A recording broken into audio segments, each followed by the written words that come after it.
Welcome to It's a Crime. I'm Linda, and today we're going to be doing part 3 of the Charles Vallow series.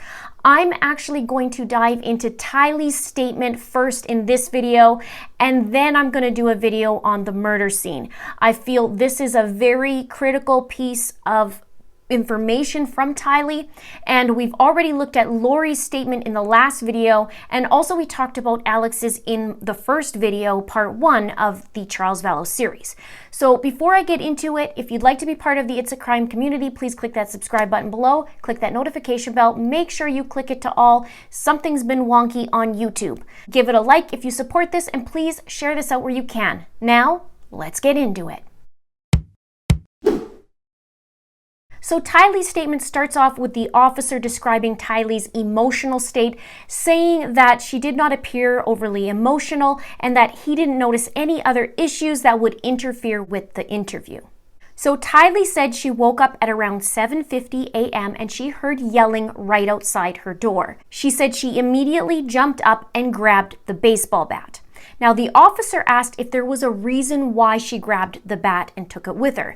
Tylee said it was just first instinct. She said she didn't plan to take it to do something. She said she wanted to have something in her hands to feel more safe. And she said in hindsight, she probably shouldn't have grabbed the bat because it caused all this trouble. She did note that she didn't hit Charles with the bat or anything like that. She told the officers that when she was living at her Uncle Alex's place that she felt more safe with the bat beside her because she said she was too young to have pepper spray. And as a side note, when she was talking about living at her uncle's, she was most likely referring to the 58-day hiatus that we've been talking about that Lori went on from January to March. We know part of it was spent in Hawaii, as per April Raymond. She referenced that. And then the other part was at Uncle Alex's house. Remember, Charles actually tried to serve Lori papers at Alex's as well. This was also around the same time that knockdown fight happened between Lori and Alex in the middle of the street. The neighbors actually thought that Alex and Lori were a married couple and that there was going to be a murder. It was so bad. The neighbor actually says, "I heard this huge commotion. People were coming out in the street to watch what was going on. I thought they must be husband and wife because it was the sort of fight you don't normally have with your sister. She was screaming at him, accusing him of bringing disgrace in their family. I joked with my wife that I thought he might have killed her after their argument." Tylee then explains the room where her uncle had been staying, which is the guest room, and she said is right there where her room is, and then JJ's room, and then the kitchen. Tylee explains it's a little hallway, and then there is an area where everything kind of happened, referring to the big room without the furniture and where the mirrors are. So when you go through the front door, you have to take a right to head towards the bedrooms. And the hallway is quite small. And as you can see in this picture, you'll see the big main room and you can see the kitchen off to the right. In the middle of the kitchen and that main room, you turn right and go into the hallway with the bedrooms. Now, Lori's bedroom, which is the master bedroom, is on the opposite side of the house. And many people keep asking about where all the furniture is. On the body cam, you can see the kitchen when the officer walks around, and you can also see the living room. There's couches right there. So that main room with all the mirrors is kind of like a sitting room. They just didn't have furniture in there. So Tylee says she wakes up, immediately jumps up, grabs the bat, and opens the door. According to Tylee, Charles was outside the doorway, Alex was kind of in the doorway, and Tylee said she could hear Lori behind Alex. And just as a side note, Tylee actually mentions twice that Alex was kind of in the doorway because the officer asks again at the end of the statement. And when you look at this hallway, it is quite small. Right away, I question why Charles would be in this small hallway if he was picking up JJ. But perhaps JJ was actually in his room at the time. Interestingly, no one mentions in any of their statements as to where JJ was in the house before he went outside. Although I do want to point out that Alex's statement from the police station is nowhere to be found, only the statement from when he was on the curb. So Tylee said that Charles was screaming at both Alex and Lori but didn't know what they were saying. And Tylee states that she told Charles to take a few steps back and you're too close and you need to step back. Charles says, "Don't tell me what to do, Tylee." Tylee then says she stood there and Alex kind of moved out of the way and Lori kind of went past him into the big room where everything happened, and she kind of walked with them. So at this point, everybody's starting to go into the main room. Now the officer asked if they were more in the hallway, and Tylee clarifies and said they were at the end of the hallway. Tylee then states that her mom walked all the way around and Tylee followed them. Now my question is, walked all the way around what or who? I'm thinking at this point she means that Lori walked all the way around the guys, unless it's actually the room. It doesn't actually clarify this in the statement. Now, I also wonder if this is where the point was where, according to Lori, that she had Charles's phone. Notable though, there was no mention in Tylee's statement about the phone or the altercation about any phone. Tylee states that both of them are yelling, and Charles tells her if she hits him with the bat that she's going to jail. And Tylee said she just kind of stood there with the bat. She says that it was mostly Charles that was yelling, and then said that he was the only one really yelling and that Lori was responding. Now, in that statement, it says Tylee couldn't say what they were saying. Those were the exact words in the statement taken by the officer. I found that an interesting sentence. Then, Tylee said that she kind of stuck the baseball bat out there and Charles grabbed it and tried to take it, but she held onto the end. Tylee is motioning like she held the end of the bat with both hands, and Charles grabbed the other end with both hands. She said that Charles was walking towards Lori and she didn't want him to do anything, so she just stuck out the bat. She said she was more next to her mom and not in between the two of them. Now, Tylee said she stuck the bat out to be like, keep your distance. When asked by the officer what she thought Charles was going to do, Tylee stated, hit her, meaning Lori. She said that for the most part that it has been very mundane, but there have been a few violent times that she's been scared that he would hit Lori or her. Tylee said that she and Charles have always kind of never got along since she was little, and said that they have gotten into fights and she's been scared of that. So Charles takes the bat from Tylee and Lori tells Tylee to just let go of the bat.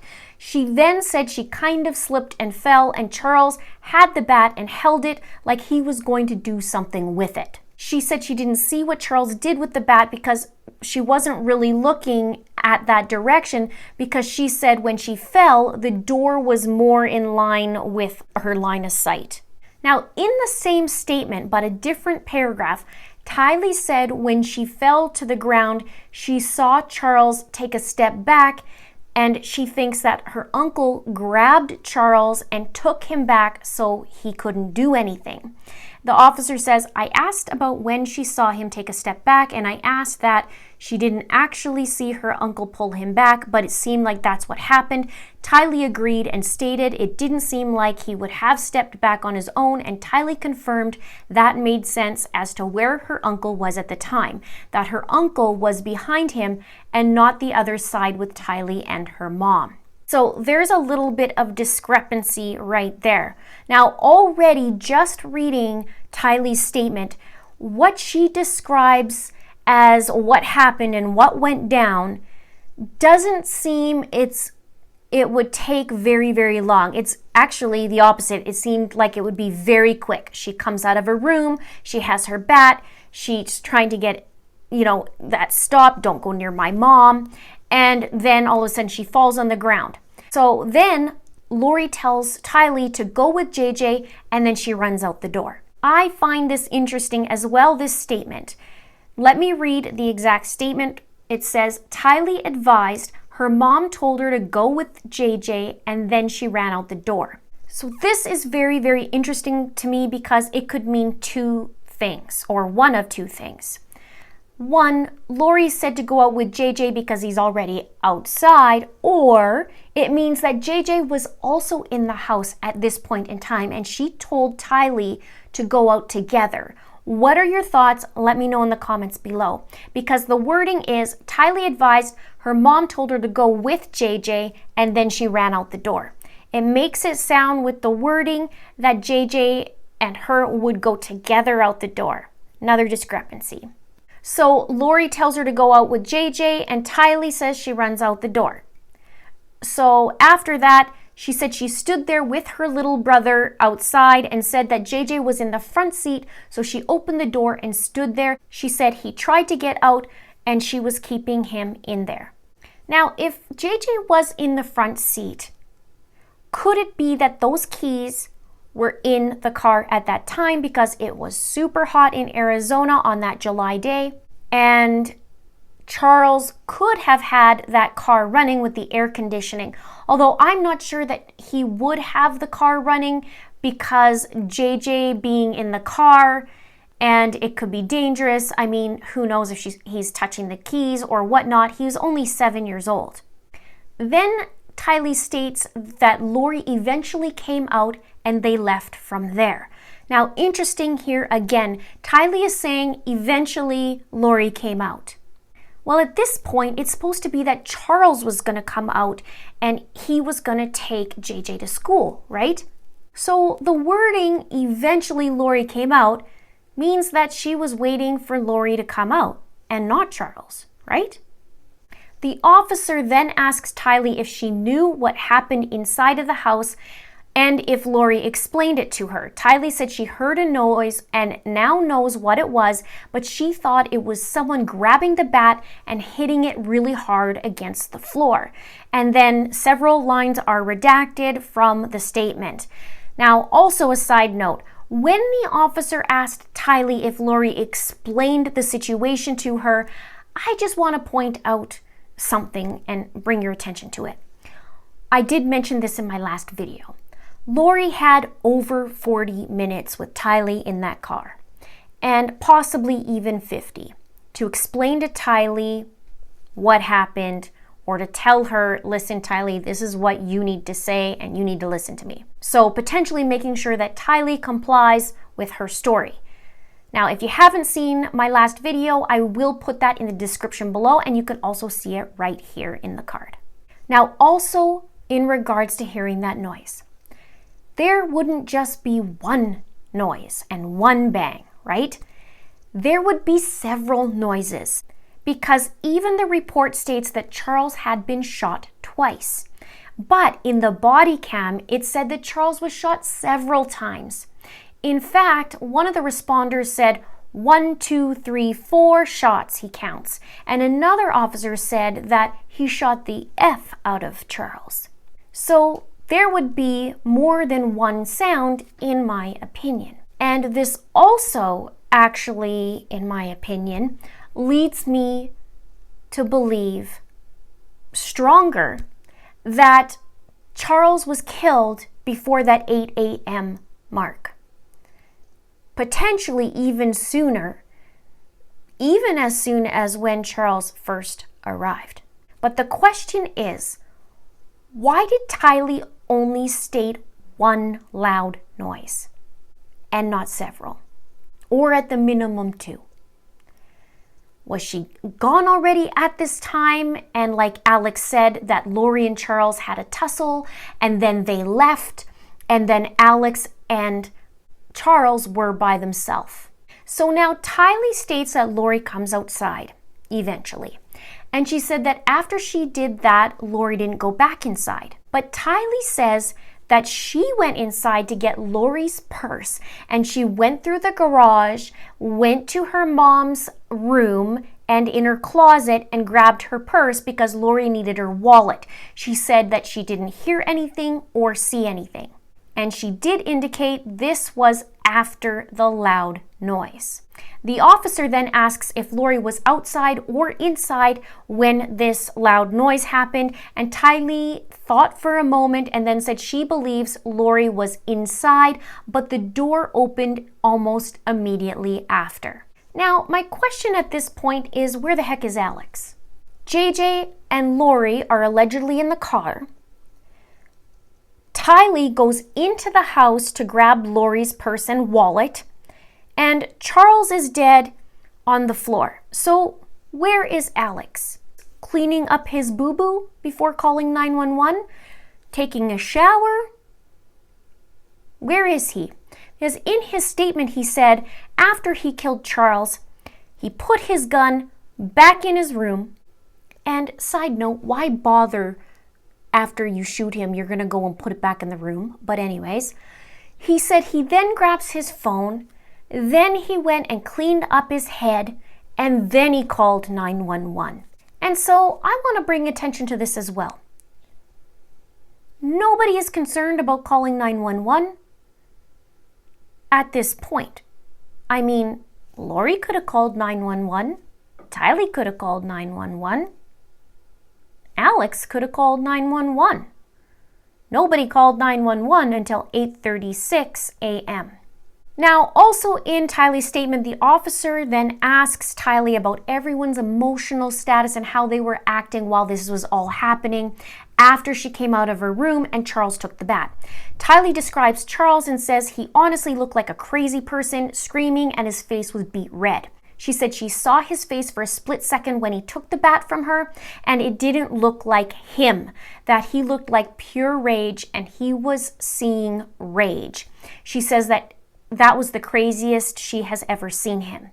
So at this point, I do wonder what Lori said to Tylee in how to describe Charles, because everybody's saying enraged, rage, super crazy, super scary.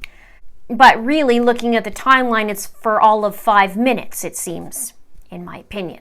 Tylee goes on to describe Alex as kind of calm, not super calm because it was stressful. And notable though, there was no mention about Lori, her demeanor at all. But I mean, what else can you say about her demeanor? Because one picture says 1,000 words, right? So Tylee gives us that timeline of 7:50 a.m. And I think this is important because I also think it could be a little bit off, but I do think this is important.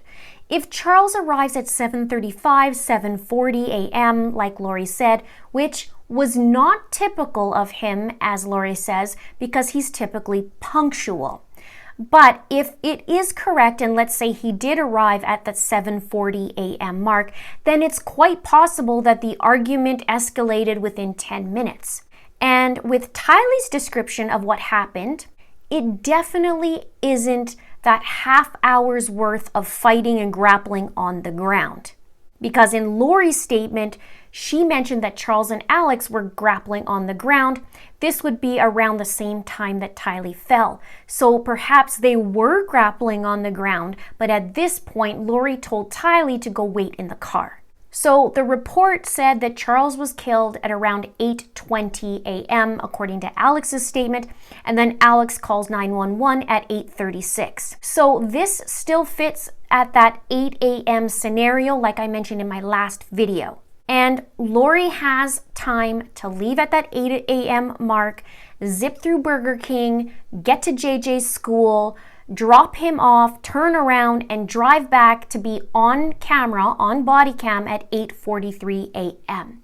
And that also means poor Charles was lying there for a minimum of 36 minutes, if that 8 a.m. time was correct, and perhaps even longer. Because I did mention that there's no way there's a half an hour worth of statements about having this fight. So I truly do believe Charles was killed before 8 a.m. or Lori left before 8 a.m. Let's have a chit chat below. Now that we're diving into those statements, what do you think about it? Do you think the kids saw more than what was in the statement? Do you think JJ was actually in the house? Or do you think that they had already left and Alex took care of it? Or was Lori there and then they left? Let me know what you think in the comments. Please share this video where possible. Please like and please subscribe if you haven't done so already. Thank you so much for watching. See you soon.